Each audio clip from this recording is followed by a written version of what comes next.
Hello বন্ধুরা, চলে এসেছি আজকে একটা নতুন ভিডিও নিয়ে। আর আজকের ভিডিওটা কিন্তু কোনো ব্লগ ভিডিও নয়, আজকে রান্নার ভিডিও। তো সেখান থেকে রান্নাটা শুরু করলাম। আর রান্নাটা হলো মাটন রান্না করছি, মানে একটু নতুন একটা পদ্ধতিতে আমি রান্নাটা করছি। আর এটাও একজনের রান্না, কিন্তু আমি দেখেই রান্নাটা করেছি। ভিডিওটা দেখার পরে যদি তার নাম তোমাদের মনে আসে একটু কমেন্ট করে আমাকে জানিয়ে যেও।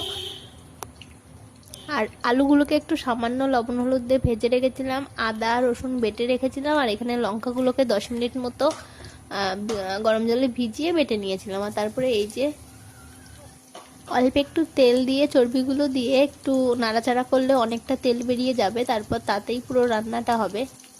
আর তারপরে না এই পেঁয়াজগুলো সরু সরু করে কেটে রেখেছিলাম, সেগুলো এর মধ্যে দিয়ে দিতে হবে। আর এটাকে খুব ভালোভাবে লো ফ্লেমে হাই ফ্লেমে মানে এইভাবে দিয়ে দিয়ে বুঝে বুঝে এটাকে পুরো ভাজতে হবে।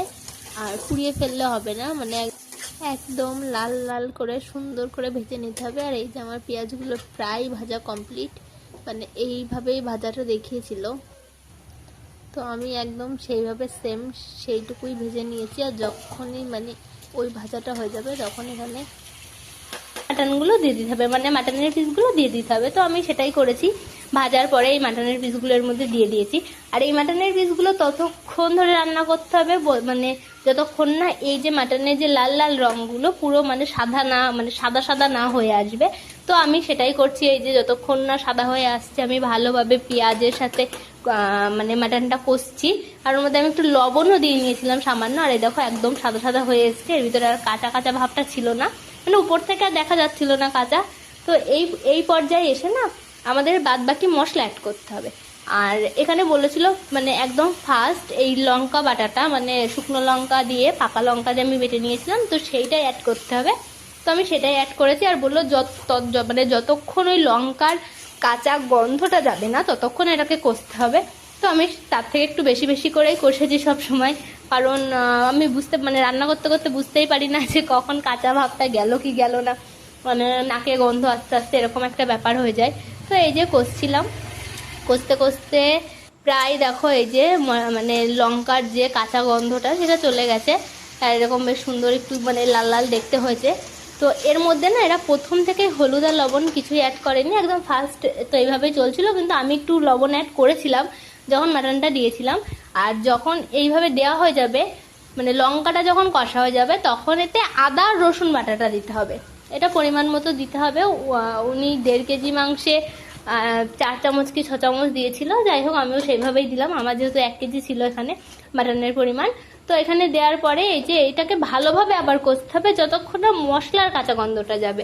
তো সেম প্রসেসে আমি তাই করেছি, যতক্ষণ না কাঁচা গন্ধ গেছে, এমনকি তার থেকে একটু বেশিই করেছি। এই যে ঢেকে দিয়েছি, আবার খুলেছি, ঢেকে দিয়েছি, এইভাবে বেশ অনেকক্ষণ ধরে আমি মাটনটা কষে নিয়েছি। আর এই দেখো কষার পরে বেশ সুন্দর একটা কালার এসছে, আমি কিন্তু কোনো রকম হলুদ ইউজ করিনি, তবুও খুব সুন্দর একটা কালার এসছে। আর তারপরে না যখন মানে এই প্রসেসটা কমপ্লিট হবে তখন ওতে গুঁড়ো মশলা অ্যাড করতে হবে। আমি যেহেতু জিরেটা সবসময় কাঁচাই দিই বাটা, কিন্তু এখানে গুঁড়ো দিতে বলেছিল তাই আমি গুঁড়োই দিয়েছি। ধনের গুঁড়ো, জিরের গুঁড়ো আর লবণ অ্যাড করে দিলাম, হলুদ অ্যাড করে দিলাম, মানে এই পজিশনে এসে একটু হলুদ অ্যাড করতে বলেছিল, একদম সামান্য। তো আমি দিয়েছি সেইভাবেই, মানে সে তো একদমই অল্প দিয়েছিল, আমি তাও একটু বেশি দিয়েছি। তো এই যে দিয়ে এখানে আমি এটা ভালো করে আবারও কষছি। আর এই রান্নাটা না মানে পুরোটাই কষার পরে ডিপেন্ড করে রান্না, আমার যা মনে হলো, মানে জলে ফোটা প্রেসারে দেওয়া এসবের কোনো মানে ব্যাপারই এর ভিতরে ছিল না। তো মানে কষাটা প্রচণ্ড পরিমাণে অনেকক্ষণ ধরে কষেছিল। তো আমিও সেম প্রসেস এই যে অনেকক্ষণ ধরে কষছি। তো কষার পরে আচ্ছা ওনারা না একটু বিট লবণ অ্যাড করেছিল, আমিও করেছিলাম, কিন্তু সেটা ভিডিওতে দেখানো হয়নি। আর এই পজিশনে এসে এই যে একটু টক দই ভালো করে ফেটিয়ে অ্যাড করতে হবে, নয় বলেছিল দইটা কেটে যাবে। আর আর বলেছিল যে মানে যেমন দেখতে হয়েছে ওনার সেই মানে সেই জিনিসটা আসবে না। তো আমিও তার জন্য একদম সেম দইটা তো অনেকক্ষণ ধরে ভালো করে ফেটিয়ে তারপর ওর মধ্যে অ্যাড করেছি। আর অ্যাড করার পরে আর যেহেতু আমি না এক হাতে ক্যামেরা করছিলাম, এক হাতে রান্না করছিলাম, একটু অসুবিধা হচ্ছিল। তো যাই হোক তারপরেও আমি যতটা পেরেছি দেখিয়েছি।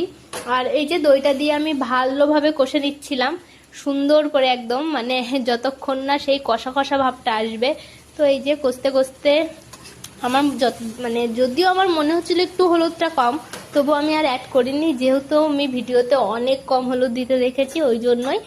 আর এই যে ফুটছিল তখন আমি একটু গরম জল অ্যাড করেছি, মানে একটু না বেশ অনেকটাই এবার জল অ্যাড করব, একটু দিয়ে প্রথম নাড়িয়ে নিলাম। আর আমার না এই যখনই মাংস কষার পরে এই জল দিলে আমার যে এত মনটা দুঃখ দুঃখ হয়ে যায়, মানে কষার যে একটা সুন্দর কালার, সেই কালারটাই চলে যায়। তো যাই হোক, কিছু করার নেই। তারপরে যে আমি গরম জল অ্যাড করে দিয়েছি, দেওয়ার পরে বলেছিল একটু ফুটে যাওয়ার পর একটা জায়ফল পুরো গ্রেট করে দিতে, তো আমি সেম একটা জায়ফল গ্রেট করে দিয়েছি। তারপরে বেশ অনেকক্ষণ আমি ঢেকে ঢেকে মানে মাংসটাকে ফুটিয়েছি। তারপরে আমি আলু অ্যাড করে দিয়েছি। আর এই রান্নাটায় কিন্তু আলু অ্যাড ছিল না, আলুটাই শুধু আমি অ্যাড করেছি, মানে একটু মাতুব্বরি সেটাই বেশি করেছি। তারপর আমি আবারও ঢেকে দিলাম, যেহেতু খাসির মাংস একটু ভালো করে না ফুটলে গলবে না। তো এই যে আমার ভালো করে প্রায় ফুটে এসেছে, আমি আর বেশিক্ষণ রান্না করব না।